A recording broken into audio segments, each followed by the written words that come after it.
Hi, I'm Femi OK and you're in the stream.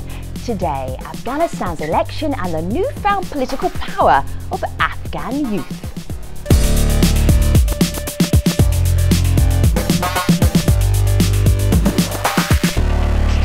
I'm really looking forward to this show because sometimes out there in our online community you never know quite what the reaction is going to be. Right. Elections in Afghanistan, who is going to be tweeting us? Malika Bilal, digital producer. Lots of people are tweeting us, and you know, it's interesting, they're also really excited. Nice. They tell us that they're excited about this new generation of voters voting differently than past generations. They say that they're voting along issues rather than tribal and ethnic lines.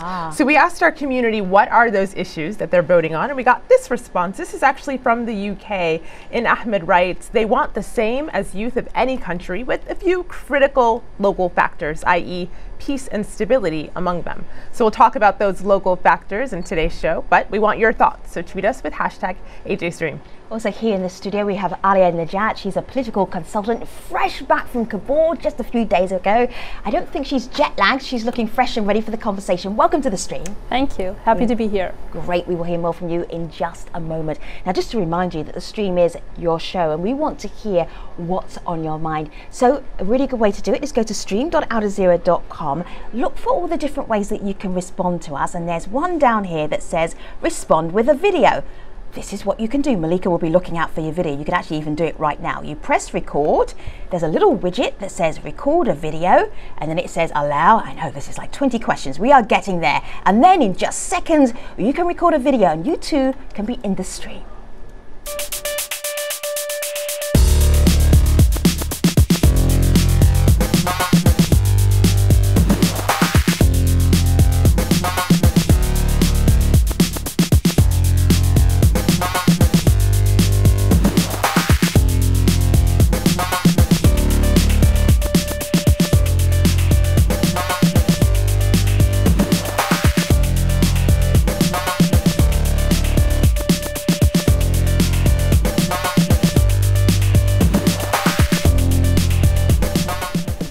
In just days, voters in Afghanistan will head to the polls to determine the next president. The two top contenders, Ashraf Ghani and Dr. Abdallah, are political veterans. Both have served in President Hamid Karzai's administration.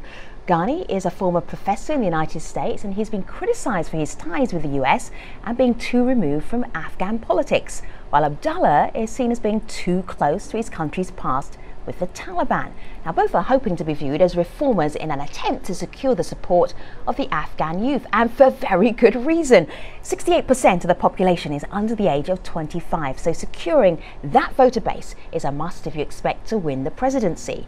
So what key issues are young people involved in? What do they want solved, and where do they think Afghanistan is headed? To help us talk about this via Skype from Kabul, we have Sajid Angadawal. He is a social activist and a documentary filmmaker. Ahmed Suja is a social media influencer and a human rights activist. So it's great to have you all here in the stream. Let me start with Ahmed. I'm not going to ask you who you're voting for, but more about that anticipation for June the 14th, when we're actually going to have that runoff election. How are you feeling about that? Personally, I'm feeling actually very excited. I voted in the first round of the elections, and I'm going to vote in the second round of the elections as well. I think the level of enthusiasm naturally would differ between the first and the second rounds, partly because in the first round we had thousands of voters in the local elections and provincial council, which actually more candidates equals more enthusiasm in the grassroots. But in many parts of Afghanistan, the difference between the first round and the second round is that the snows have melted, the roads have opened, and there's more campaigning in some of the more remote areas, and so there's a lot more enthusiasm in those areas in that way. But personally, I'm really excited, and I am going to vote on the June 14th. All right, I can hear that excitement, that enthusiasm. Ali, you just got back, so 4 days ago you were in Kabul. What was the atmosphere that you were picking up? I think I will second what Shuja has been saying. There's a lot of excitement about the elections. It also showed up in the turnout of 7 million voters on the first round day. 7 million voters. Yes, that's huge. Yeah. Now that turnout, I think, was because this is seen as a process that's going to bring change in the society and in the situation, politically as well as socially. So overall, the second round of elections is showing a lot of is providing people with the opportunity to continue to exercise a democratic process and be part of it. Is that the atmosphere you were picking up there? What were people saying to you? Very positive. They're excited about participating, they're excited about voting, they're excited about even observing the process and then tweeting or Facebooking or emailing their observations through that. So there is national sense of participation in the decision-making process, one of the biggest decision-making processes of the country. Sure. Malika? Well, you know, a lot of people online are talking about the power that the youth have because, as you mentioned in the very beginning of the show, 65% are among the youth. So we got this tweet in from Swedish Karen. She says, will these brilliant youth be appreciated and used properly at a higher political level after the election? And before we actually answer that, I want to share this tweet from Neslihan. She writes, do the Afghan youth actually have a voice and a say in their future, provided that they've practically grown up during a costly war? She actually got a response, Neslihan did. Ali Latifi writes in, the entire country isn't in a state of war, actually. Many young Afghans have come much further than their parents ever did. So Sajid, I know that you were a first-time voter in the first round. Do you find that this is true, that you voted perhaps different than older generations than your parents' generation might have? Yeah, it was my first time and I was really excited about that, and because I was thinking with myself that my vote can really bring a change. And before I go to vote, we organized a rally among youths to encourage all Afghans around Kabul to participate in the elections, and we have designed posters in which it was written that your vote is the destiny maker. Wow. So that really inspired lots of Afghan youths who didn't even want to vote, but due to that, lots of Afghans voted, and And if I could add to that, I mean, the fact that thousands of people are mobilized across Afghanistan, not to go to a battlefield, but to go to voting, is a very strong substance in terms of the different patterns of political transfer of political power in Afghanistan. So in that, you'd have a huge role. So that is something that's also, it's a turnaround in Afghan politics, I think. See, when you say mobilization, I'm thinking, what's the operation behind it? Who's doing it? If you say something like that and you're talking about Western Europe or the United States, you understand that there's money behind it and there's campaigning and there's a lot of sponsorship going on. How does that work in Afghanistan? Well, I think any democracy works like that. Obviously, you need money in order to run a campaign process. So yes, the campaign teams of both candidates are receiving support. I don't know from where, but from different people who... You don't know from where? Well, you don't want to say from where? Well, some obviously are people who contribute to the process. I think people who support the election process, there could be two categories. One, those who want to support the process of democratic exercise of decision making. Two, those who have an affiliation with a particular candidate. So the categories could really be different, and there could be different groups, parties, individuals, or even companies. Spoken like a political consultant. Okay, she's giving nothing away here. Malika. Well, Ahmed, I'd actually like your thoughts on that and how grassroots this is, because I pulled up on my screen here this page. It's a social media mobile-based platform, and it allows, as it says, Afghans to connect and contribute to the national dialogue. So you see here a map all across the country, and on it, people sent in text messages. They also sent in their own experiences. This one that I pulled up here, this was from April, and it says various reports from Bamyan indicate that several polling centers have run out of ballot paper. So people were reporting these kinds of things in the first round. How grassroots and spread out was this among local communities? First, let me start with a full disclosure. I'm actually partly involved in that platform that you just talked about, which is a citizen journalism platform, where citizen journalists for many different districts across Afghanistan offer their input and their observations on election day. The idea is to have as many observers as there are voters, so we can actually see wherever voting takes place and wherever there's not voting take place. But anyway, so the idea of ballot papers running out, we actually began seeing these reports coming in at about 12:30, and it went on until about 5 and 6 p.m. in the evening. So the fact that there was a tremendous turnout, I think, is partly, in fact, the major reason why that these ballots ran out. But I think part of it is also perhaps some lapse in management and other issues that have been discussed significantly here in Afghanistan in the media and elsewhere. I want you to have a look at my laptop. Have a look over here. I have got the Twitter account of Ashraf Ghani. So he has 17.5 thousand followers. And let's just see how Abdallah is doing. He's got 3,000 followers. Should I be reading anything into this, Alia, in terms of the Twitter followers of these two main contenders? We'll see. The thing is that Afghanistan, despite the increasing urbanization, continues to be a rural population overall, which means that the access to internet and access to social media is still restricted to urban areas of Afghanistan. So the Twitter followers of both candidates, while a good factor showing their support base, is not the only thing that you should count on. I'm going to ask a very rude question and now. If I may, yeah, go ahead, Ahmed. You can cut off my rude question, but I'll hold it up for later. Go ahead. So let me just quickly compliment what Arya said. But I think Afghanistan is largely a rural area, but there's a really, really quickening, fast process of urbanization spurred on by better job opportunities in the cities, better electricity in the cities, better 3G services in the cities. Unfortunately, natural disasters. Unfortunately, war in some parts of the rural areas. So there's a really fast urbanization pace. That complemented with the fact that more people are actually educated and literate, and that internet connectivity prices are coming down significantly fast. So more urbanized people where they have access to internet, cheaper access to the internet, and more educated people actually means that there's a lot more people coming online than any other point in Afghan history. But it's important to realize that Afghan social media users are still primarily Facebookers.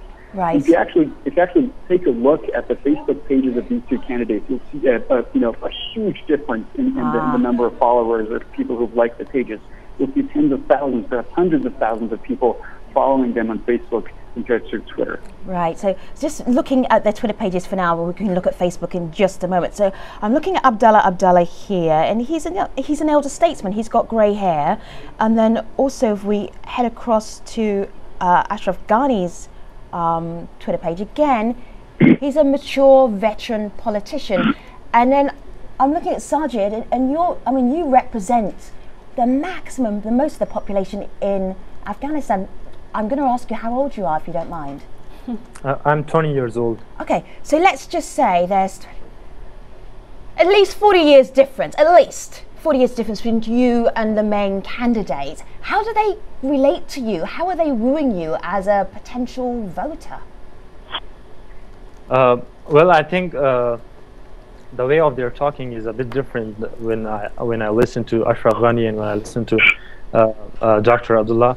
Ashraf Ghani is the way of his talking is very he really attracts the youth especially, and on his plans that he has mentioned, he as he mentioned in his previous speech that while in the field of work for women, he will think himself as a woman to work for the women. So the same so is he connecting with you as a young person? Yeah. Okay, and then Abdallah, how is his campaign reaching out to you or reaching out to young people? They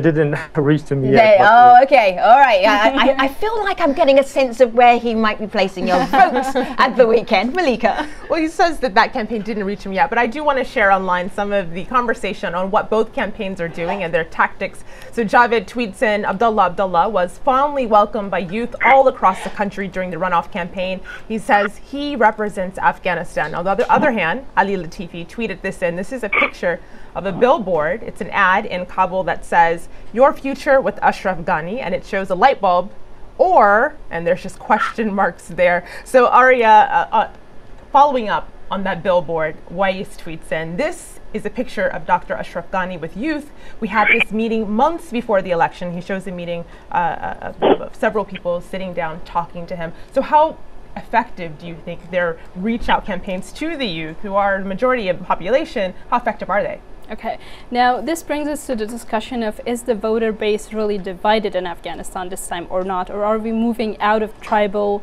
or ethnic based voting in Afghanistan or not?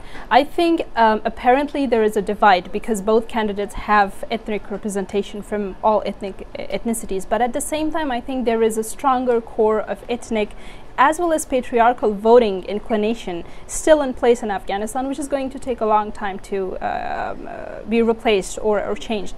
Now, voting to me is a personal as well as a political decision. So it depends on how politically you think and how personally you actually favor a particular person. In addition, how an individual or youth define change, for instance, would really determine their decision towards either of the candidates. How they define strength and how would they you unpack that very briefly then for us? So if somebody was going to vote for Abdullah, just summarize, what is it that he offers, would you say, to the younger voter?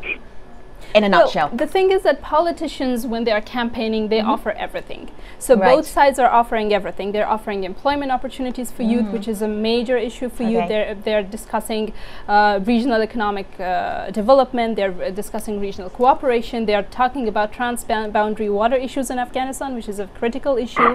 They're discussing entrepreneurial activity and social media. So they're talking about everything. The question is, can they deliver, Ahmed? What do you think? I mean, I think their ability to deliver really is contingent upon A, the will to actually deliver on those promises, and B, on the resources they have, and C, on the capability of their teams to actually do that. And it's actually a little too early for now to say whether they can deliver based on these two factors, because number one, the financial resources of the next government, at least in terms of international aid, is going to be significantly reduced. Are they going to remember the promises they made to the youth? I think that remains to be seen. There are going to be other, there's going to be technology-assisted initiatives by Afghan civil society and others to the tune of Morsi meter, what they did in Egypt and other parts of the world as well, where there are these candidates, whoever gets to be president, are actually going to be held accountable for the promises they've made. So that's just one area of how the educated, tech-savvy youth are actually going to hold these candidates to account based on the promises they make. But I think it's important for the youth to actually coalesce as a constituency and keep pressurizing these candidates even after the campaign trail, because, as Arya said, they're going to promise you the world, and will they deliver is a very big question. Well, Femi, we're talking about what they can offer, the candidates. And so Zia just tweeted this in a couple minutes ago. He says, Afghan youth expect the next president to bring merit to to government, purge the country of warlords and drug lords, and implement the Constitution. Sajid, it sounds like a big task. What are the things that you are voting on? What's most important to you? Well, the most important for me is kids, women, youth, corruption, and unemployment. The first thing is kids, that we have got about 5 million kids working on the streets, and 100,000 of them are addicted to drugs, and they don't even have proper chance to get education. So if they grow up and if they become youth after 10 years or 15 years, they can be very harmful for the societies. So this is the first thing. The second thing is the violence against women. We really have to remove this. Whoever becomes a president, they should have to work really hard on this issue. And the third thing is corruption. That it's like in every root of government or sector, the corruption. Even when I go to get my ID card, they are telling me to give me 50 apps or 100 apps in order to, that we give you your ID card. Okay. Yeah. I'm just going to share with our audience a Facebook page from the Young Activists for Reform and Change, and they did something quite remarkable when people were threatened with having their fingers amputated by the Taliban if they voted.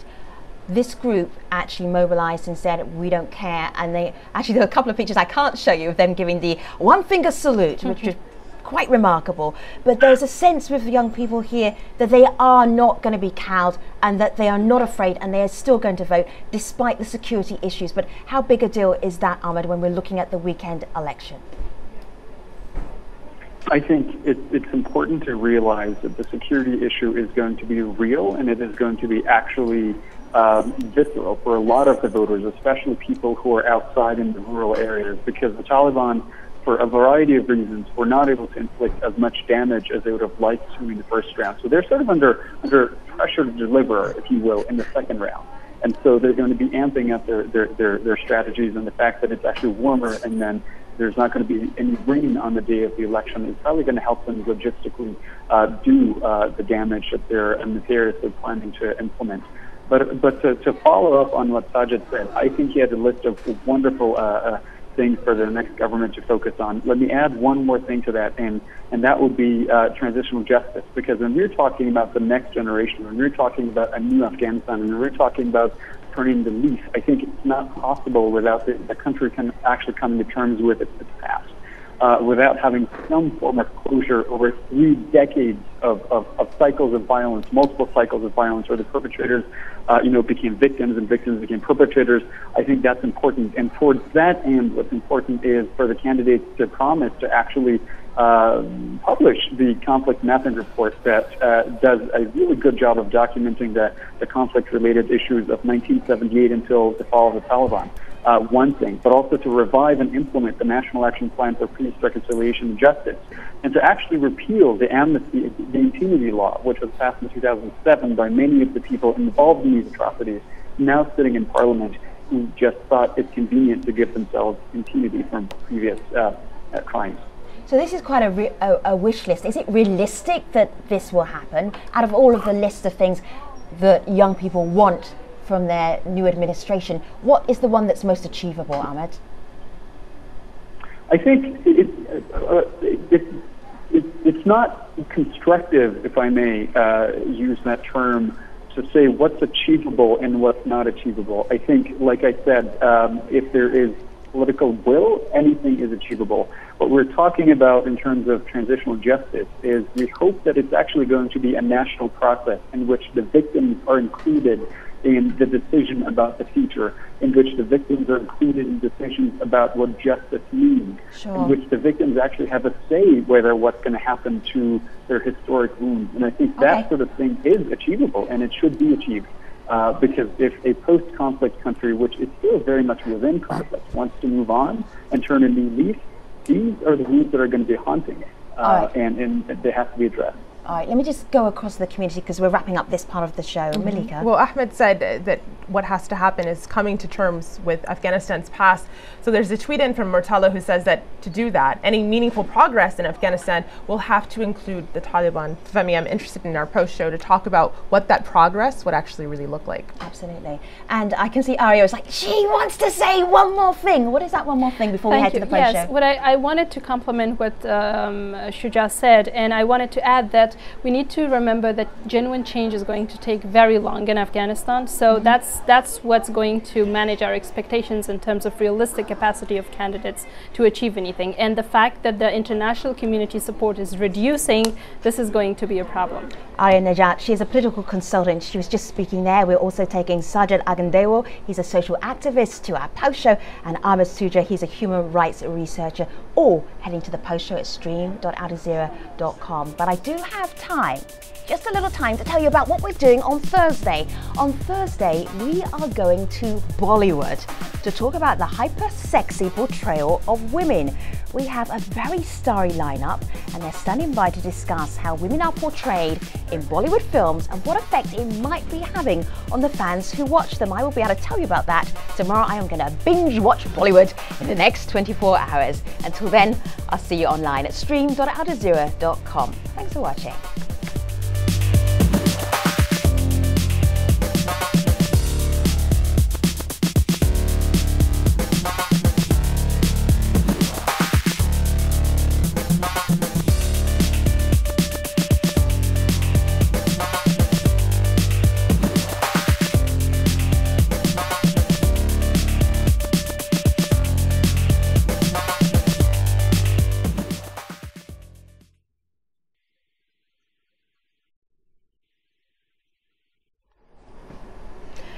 Hello again, this is the Streams Online Post Show. We are continuing our look at Afghanistan's elections through the eyes of young people. So let's get back to that conversation. I'm really curious about the future, what the future might look like. It's been a decade since democratic elections in Afghanistan, and they've been somewhat rocky, Alia.